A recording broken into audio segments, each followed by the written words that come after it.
एक सेठ और सेठानी रोज सत्संग में जाते थे। सेठ जी के घर एक पिंजरे में तोता पाला हुआ था। तोता एक दिन पूछता है कि सेठ जी, आप रोज कहाँ जाते हैं? सेठ जी बोले कि सत्संग में ज्ञान सुनने जाते हैं। तोता कहता है, सेठ जी, संत महात्मा से एक बात पूछना कि मैं आजाद कब होऊंगा? सेठ जी सत्संग खत्म होने के बाद संत से पूछते हैं कि महाराज, हमारे घर जो तोता है उसने पूछा है कि वो आजाद कब होगा। संत जी ऐसा सुनते ही बेहोश होकर गिर जाते हैं। सेठ संत की हालत देखकर चुपचाप वहाँ से निकल जाते हैं। घर आते ही तोता सेठ जी से पूछता है कि सेठ जी, संत ने क्या कहा मेरी आजादी का? सेठ बोले, आजादी का पूछते ही वो बेहोश हो गए। तोता कहता है, कोई बात नहीं सेठ जी, मैं सब समझ गया। दूसरे दिन सेठ जी सत्संग में जाने लगते हैं। तब तोता पिंजरे में जानबूझकर बेहोश होकर गिर जाता है।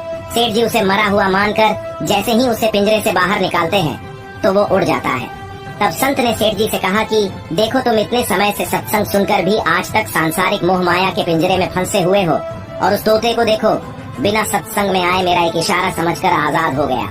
आप ये कहानी से क्या समझे? कमेंट में। एक आदमी मर गया और उसने बोला, भगवान तू तो बहुत बेकार आदमी है। जब पानी नहीं चाहिए तो बाढ़ लाता है, जब धूप नहीं चाहिए तो धूप कर देता है, और जब ओस नहीं चाहिए तो ओले गिरा देता है। तू ऐसा कर, कुछ दिनों के लिए गाड़ी मुझे चलाने दे। तो भगवान ने कहा, ठीक है, ड्राइविंग सीट पर तू ही बैठ जा।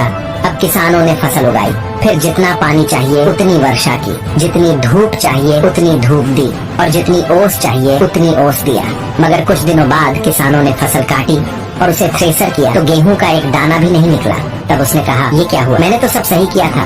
भगवान ने कहा, तूने पौधे को तेज हवाओं का सामना करने का मौका ही कहाँ दिया, इसलिए उसमें अंकुर बने ही नहीं। निष्कर्ष, चुनौतियों से कभी घबराना मत, क्योंकि जितनी बड़ी चुनौती होती है उतनी ही अच्छी सफलता।